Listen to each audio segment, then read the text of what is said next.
Good morning, guys. Welcome back. Joining Sylvie this morning in the craft room for another bit of fun.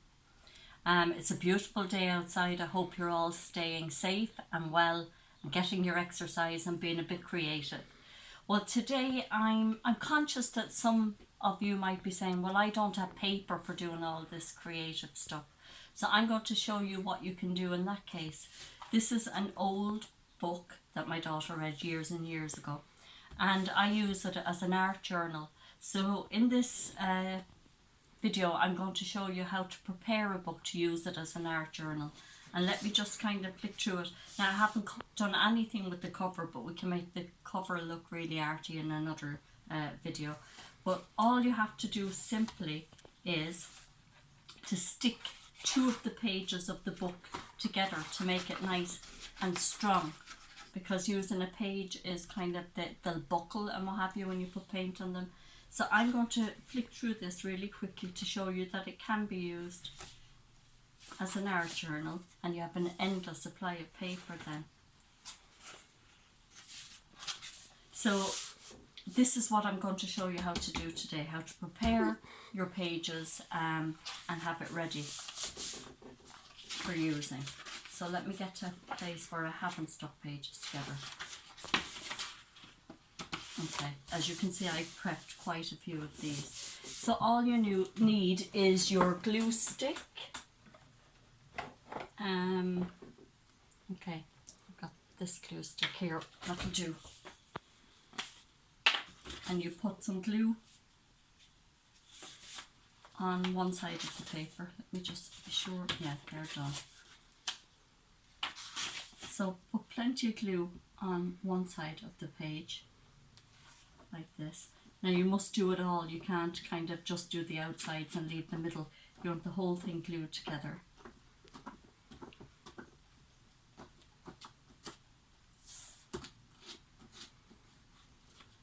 And this takes a little while to set, so what I'd be suggesting is spend an hour sticking pages together.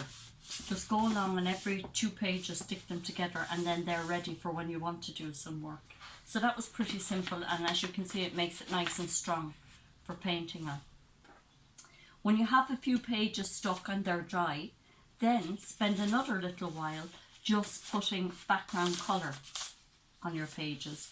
Now for this, you can use your trusted old Crayolas by scribbling them out, or the cheap watercolours that we have here. I'm going to show you what I do. So don't forget, when you're using your watercolours, put some water on and keep your brush going round and round and round, so that the colour gets mixed in with the water, so that you're not just putting watery pigment on your page. And then you just simply go along and colour your page. Try not to have it all exactly the same colour. As you can see, I'm leaving dark bits and light bits.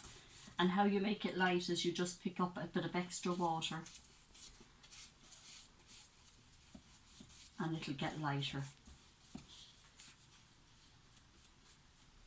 You don't have to be too fussy.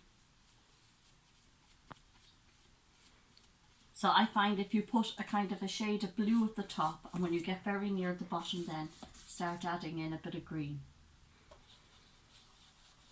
That's if you're doing flowers and things like that. But if you're going doing other things, you can use your imagination and put any colours you like down.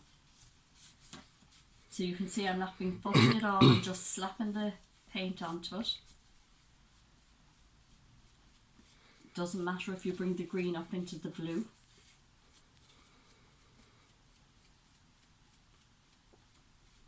And if you're doing a matching kind of page, you do exactly the same on the opposite page.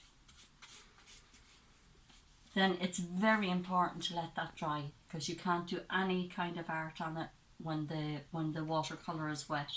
So I'm only going to do this side, but you'd be doing 2 pages together. Pardon me. Go on and keep painting and painting your backgrounds so that you're prepared. For clouds, you would just use some watercolour. Now in this watercolour set, it came in a tube, it didn't come in a pan like the rest of them. So you would just squeeze a bit out, or else if you have the pan, just mix it up good and strong. Don't put too much water in it.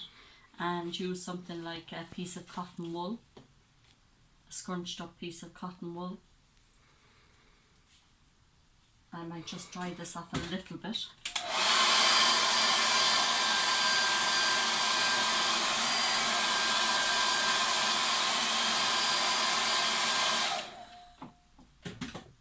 And pick up your paint on the cotton wool and then just dab it around.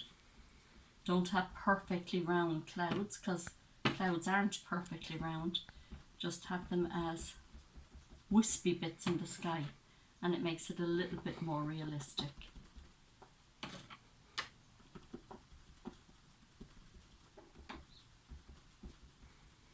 So take time preparing your art journal, and look, if you have endless pages as art canvases. So I'll come back the next time and I'll show you how I decorate the pages. Join me again. Bye for now.